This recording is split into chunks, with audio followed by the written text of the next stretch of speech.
Assalamualaikum warahmatullahi wabarakatuh. Nama saya Ramada Pasajaya Nur Cahya, NRP 212111027 ingin mempresentasikan tentang 4 hal, yaitu teori semiotika Charles Sanders Peirce, lalu yang kedua tentang identifikasi poster, yang ketiga identifikasi film, dan yang keempat identifikasi terkait di Candi Jago, tanda-tanda yang berada di Candi Jago. Menuju langsung yang pertama, teori semiotika Charles Sanders Peirce. Menurut Wikipedia, Charles Sanders Peirce dia adalah seorang ilmuwan, seorang filsuf, ahli logika, semiotika, matematika, dan ilmuwan Amerika Serikat. Dia lahir pada tanggal 10 September 1839 di Cambridge dan meninggal 19 April 1914 di Milford. Karena dia ilmuwan semiotika, kita akan mempelajari apa saja teori yang dikemukakan oleh Charles Sanders Peirce. Pengertian teori semiotika Charles Sanders Peirce, pengertiannya menurut dia, semiotika didasarkan pada logika, karena logika mempelajari orang-orang yang bernalar. Penalaran menurut Peirce dilakukan melalui tanda-tanda. Lalu menurut linguistik, menurut bahasa, sebab akibat objek yang menyerupai secara umum. Maksudnya adalah menurut Peirce, tanda-tanda berkaitan dengan objek-objek yang menyerupainya. Keberadaannya memiliki hubungan sebab akibat dengan tanda-tanda atau karena ikatan konvensional dengan tanda-tanda tersebut. Oleh karenanya, secara umum, Peirce justru mengemukakan bahwa teorinya ini berlaku secara umum. Oke, klarifikasi tanda menurut Charles Sanders Peirce. Berdasarkan 3 hal, yaitu ground, objek, dan interpretan. Ground terbagi menjadi 3, qualisign, kualitas tanda, contoh seperti kata-kata kasar, kata-kata keras, atau lemah lembut. Misalkan saya berkata kasar, berarti saya marah. Lalu sinsign, eksistensi atau aktualitas. Misalkan banjir. Misalkan kata banjir. Saya mengatakan bahwasanya ada banjir di sana, berarti di sana ada bencana. Maka orang yang mendengarkan berpikiran bahwa di sana terdapat bencana banjir, seperti itu. Lalu legisign atau norma, seperti tanda dilarang merokok. Lalu kita ke objek, ke bagian objek. Ada 3 hal, icon, index, dan simbol. Icon menyerupai aslinya. Contoh misalkan ada tanda-tanda berupa gambar rokok, maka gambar rokok tersebut tidak jauh beda dengan yang aslinya. Lalu indeks yang bisa kita sebut kausal atau sebab akibat. Misalkan kita berada di sebuah hutan, lalu melihat ada asap berwarna hitam, itu kita bisa berpikiran bahwa di sana terdapat kebakaran. Lalu simbol berkaitan dengan penanda yang telah disepakati. Misalkan contoh ada bendera berwarna putih, itu menandakan kalau di sana sedang menyerah, atau misalkan negara tersebut menyerah. Oke, sekarang berdasarkan interpretan. Terbagi menjadi 3, yaitu reme, design, argumen. Reme kita bisa sebut dengan pemaknaan berbeda. Misalkan mata merah, kita sebut dia sebagai mungkin mengantuk, atau mungkin dia sedang marah, atau dia sedang kelilipan. Lalu design, fakta. Misalkan ada sekolah di sebuah kampung, di sana dikasih rambu-rambu banyak anak, itu untuk menunjukkan bahwasannya kepada pengendara kalau di sana banyak anak, untuk berhati-hati. Lalu argumen atau larangan sama seperti legisign, larangan merokok, seperti larangan merokok di SPBU. Dari klarifikasi tanda ini terbagi menjadi 10 macam tanda. Terbagi menjadi 10 macam tanda. Yaitu qualisign, seperti yang tadi ada di sini, kualitas tanda, qualisign. atau artinya kualitas, bisa kita sebut sebagai teriak atau marah. Lalu iconic sign, kemiripan seperti foto atau peta. Lalu romantic indesical sign, pengalaman tanda tengkorak. Maksudnya apa? Misalkan ada di sebuah jalan di mana di sana sering sekali terjadi kecelakaan, maka dikasih tanda yang menunjukkan, mewakili kalau di sana sering terjadi kecelakaan atau kematian, seperti tanda tengkorak. Lalu design sign, bergambar, contohnya masjid. Misalkan kita ada di sebuah jalan, di sana ada gambar masjid, maka mungkin jarak beberapa meter lagi ada sebuah masjid. Lalu iconic lazy sign, larangan lampu lalu lintas. Iconic lazy sign ini bisa kita sebut sebagai larangan. Contohnya rambu lalu lintas, misalkan kalau misalkan warna merah itu kita dilarang untuk jalan. Lalu rematik indesical legi sign, merujuk objek, misalkan ada toilet, di situ ada objek laki-laki dan perempuan, seperti itu. Lalu desain indesical legi sign, tanda yang merujuk pesan, contoh lampu hazard. Lalu rematik simbol, ini tanda-tanda yang tersepakati, contoh mobil. Misalkan ada gambar mobil, maka semua orang pasti sepakat itu adalah gambar mobil. Lalu proposition atau objek dan otak seperti kata suruh. Maksudnya apa? Misalkan saya ada di sebuah ruangan lalu disuruh untuk keluar, maka otak langsung langsung menggambarkan itu adalah sebuah perintah yang wajib dilaksanakan. Lalu yang ke-10, yang terakhir, yaitu argumen atau bisa kita sebut pendapat. Misalkan ada seseorang yang datang kepada saya mengatakan bahwa di sana ruangannya terang, maka saya berpikir langsung kalau di sana itu lampunya banyak atau lilinnya banyak.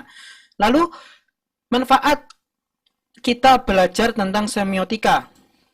Manfaatnya yaitu adalah dengan mempelajari teori semiotika, kita memperoleh banyak hal baru. Sebagai pembelajar komunikasi, ternyata tanda juga dapat menjadi alat dalam berkomunikasi, bahwa tanda ternyata juga memiliki makna yang sangat bermanfaat bagi kehidupan manusia.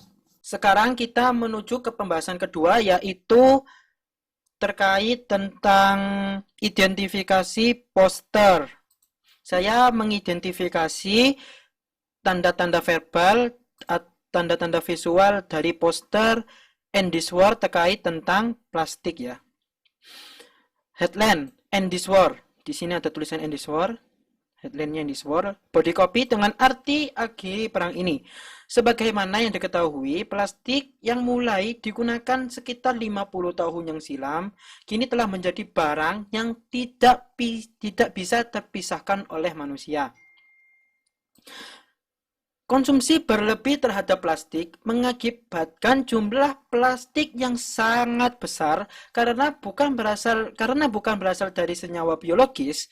Plastik memiliki sifat sulit terdegradasi atau yang bisa kita sebut tidak bisa terurai dengan sempurna. Mungkin membutuhkan waktu sekitar 100 hingga 500 tahun hingga dapat terurai.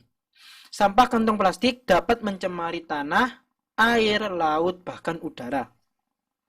Lalu headline 78%, 78% plastic waste ends up in natural habitat, affecting million of species. Dengan arti 78% sampah plastik berakhir di habitat alami, mempengaruhi jutaan spesies. Berarti yang bisa kita ambil poin-poinnya yaitu ada beberapa: tercemarnya tanah, air, dan makhluk bawah tanah. Lalu yang kedua, racun-racun dari partikel plastik yang masuk ke dalam tanah akan membunuh hewan-hewan pengurai tanah seperti cacing. Lalu plastik juga tidak dapat terurai meskipun termakan oleh binatang maupun tanaman, dan akan menjadi racun berantai sesuai urutan rantai makanan, bahkan nanti ke manusia. Lalu kantong plastik akan mengganggu jalur air yang teresap ke dalam tanah, menurunkan kesuburan tanah. Lalu kantong plastik yang sukar diurai atau sulit diurai mempunyai umur panjang dan ringan akan mudah diterbangkan angin hingga ke laut. Hewan-hewan dapat terjerat dalam tumpukan plastik. Lalu hewan-hewan laut seperti lumba-lumba, penyu laut, dan anjing laut menganggap kantong-kantong plastik tersebut makanan dan akhirnya mati karena tidak dapat mencernanya. Lalu ketika hewan mati, kantong plastik yang berada di dalam tubuh tetap tidak akan hancur menjadi bangkai dan dapat meracuni hewan lainnya termasuk manusia. Lalu headline Greenpeace. Body copy dengan arti perdamaian hijau. Lingkungan merupakan tempat tinggal semua makhluk hidup yang ada di muka bumi, termasuk manusia, hewan, dan tumbuhan. Harus kita jaga kelestariannya. Lingkungan sangat penting bagi kelangsungan hidup bagi makhluk hidup. Karena apabila lingkungan tidak ada, maka manusia, hewan, dan tumbuhan tidak dapat bertahan hidup. Namun sekarang lingkungan mengalami kerusakan. Yaitu itu semua akibat ulah dari manusia yang tidak bertanggung jawab. Contohnya seperti menebang pohon secara liar dan lain-lain.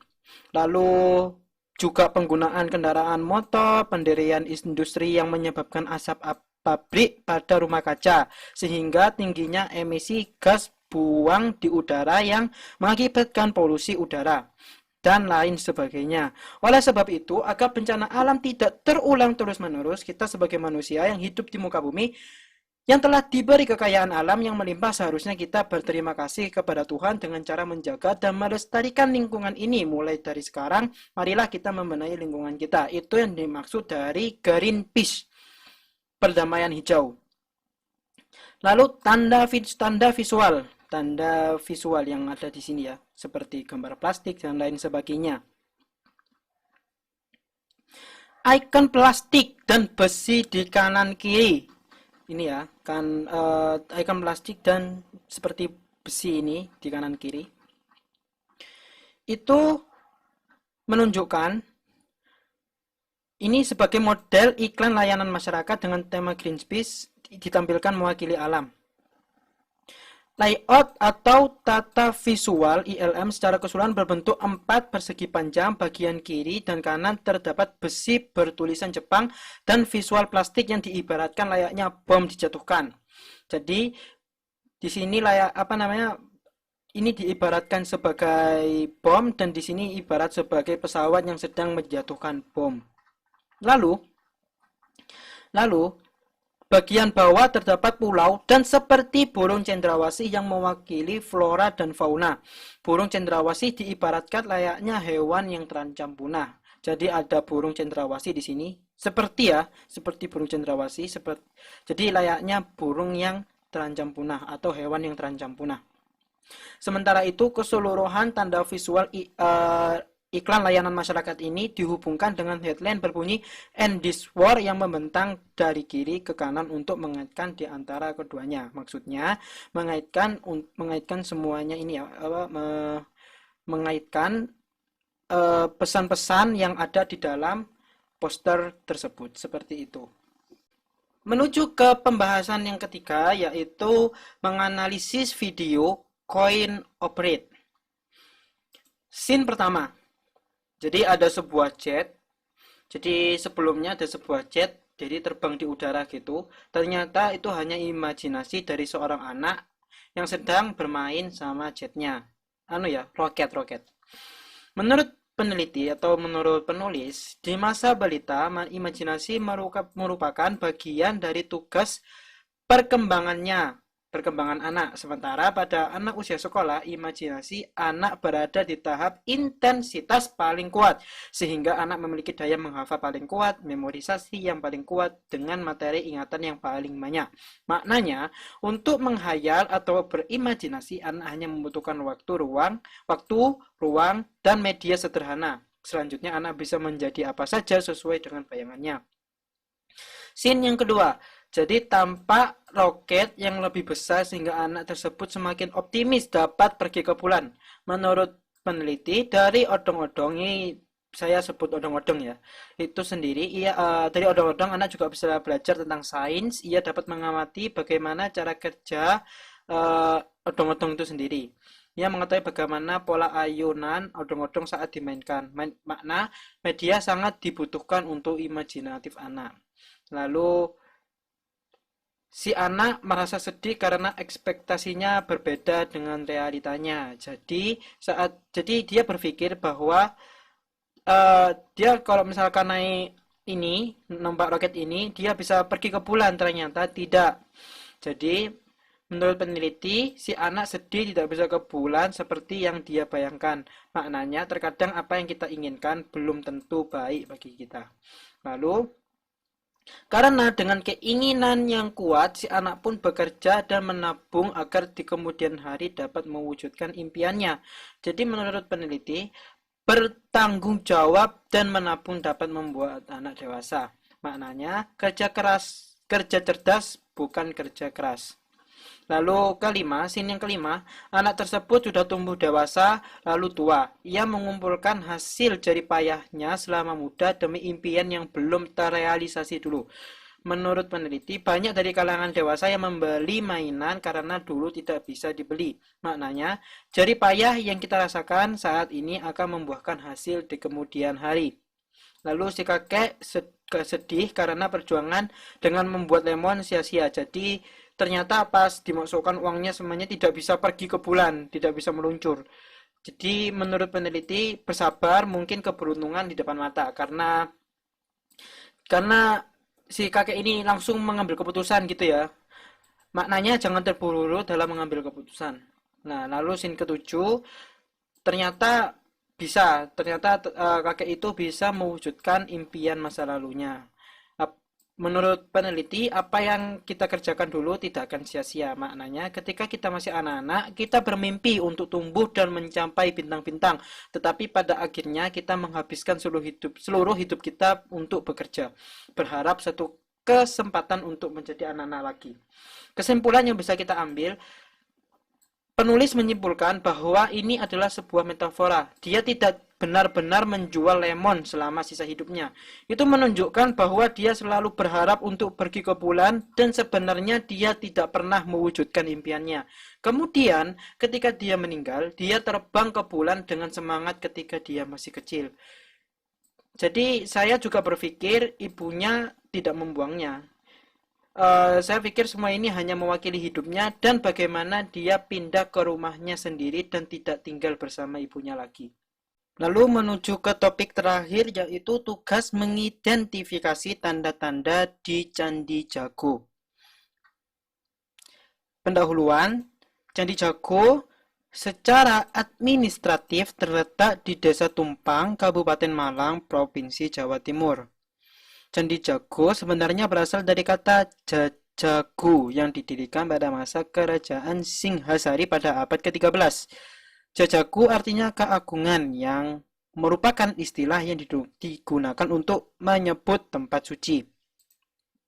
Jadi Candi Jago berlatar agama Buddha Tatrayana. Salah satu ciri dari agama Buddha Tatrayana adalah arkanya yang berbentuk Amonghapasa. Bentuk tatris dari Avalokitesvara disertai pengiring-pengiringnya. Arka tersebut merupakan arka dari perwujudan dari Raja keempat Singasari yang bernama Wisnuwardana yang meninggal pada tahun 1190 Saka atau 1280 Masehi. Menurut kitab Negara Kertagama dan Paraton, pembangunan Candi Jago atas perintah Raja Kertanegara ini berlangsung sejak 1268 Masehi sampai dengan tahun 1280 Masehi sebagai penghormatan bagi ayahandanya Raja Singasari keempat. Srijaya Wisnuwardana yang mangkat pada tahun 1268 walaupun dibangun pada masa pemerintahan Kerajaan Singasari, disebutkan dalam kedua kitab tersebut bahwa Candi Jago selama tahun 1359 Masehi merupakan salah satu tempat yang sering dikunjungi. Raja Hayam Wuruk dari Kerajaan Majapahit. Keterkaitan Candi Jago dengan Kerajaan Singasari terlihat juga dari pahatan Padma teratai yang menjulur ke atas dari bonggolnya, yang menghiasi tatakan arka-arkanya. Motif teratai semacam itu sangat populer pada masa Kerajaan Singasari. Lalu, Candi Jago pertama kali dipublikasikan oleh Stamford Raffles dalam sebuah buku yang diterbitkannya berjudul History of Java. Namun siapa yang menemukannya pertama kali masih belum diketahui. Sebelumnya, Candi Jago ini juga pernah diteliti oleh Friedrich 1854 dan Brumun 1855, Ferguson 1876, dan Fett 1878. Lalu Brandes kemudian melakukan penelitian dan menerbitkan buku yang berjudul Jago Monografi 1904. Lalu yang perlu dicermati dalam sejarah Candi Jago adalah kebiasaan raja-raja zaman dahulu yang sering memperbaiki candi-candi yang didirikan oleh raja-raja sebelumnya. Candi Jago juga telah mengalami pemugaran pada tahun 1343 atas perintah Raja Adityawarman dari Melayu yang masih memiliki hubungan darah dengan Raja Hayam Wuruk. Adityawarman pun mendirikan candi tambahan dan menempatkan arka Manjusri. Lalu identifikasi tanda-tandanya. Menurut penulis, terlihat banyak sekali ukiran berbentuk manusia yang menandakan sedang ada jamuan atau acara pada saat itu. Menurut sumber lain, ukiran tersebut menceritakan tentang pernikahan Raja Wisnuwardana dengan Naraya Waningyun. Lalu yang kedua, di sini ada terdapat ukiran dua orang sedang duduk bagian kanan dan yang kiri sedang mengangkat seperti daging ya. Kiri. Kenapa daging? Karena di sini ada api. Jika kita perhatikan di sini ada api, lalu di sini juga ada kepala, menunjukkan ada sebuah ritual pengorbanan. Lalu di sini terlihat ukiran dua pasangan dengan posisi tertidur, menunjukkan bahwa mereka sebenarnya bukan tidur, akan tetapi mereka telah meninggal. Yang bisa kita artikan mereka ini hidup dan mati bersama. Kesimpulan yang kita bisa ambil adalah Candi Jago merupakan perpaduan candi dari agama Hindu dan Buddha. Hal tersebut juga berpengaruh terhadap fungsi bangunannya, yakni sebagai tempat untuk menguburkan jenazah Abu Raja Wisnuwardana dan juga sebagai tempat penghormatan atau untuk mendewakan Raja Wisnuwardana sebagai tokoh Buddha Amonghabhasa. Mungkin itu saja dari saya. Jika ada kesalahan, mohon maaf. Jika ada kesalahan penulisan kata, pengucapan, mohon maaf. Mungkin itu saja. Assalamualaikum warahmatullahi wabarakatuh.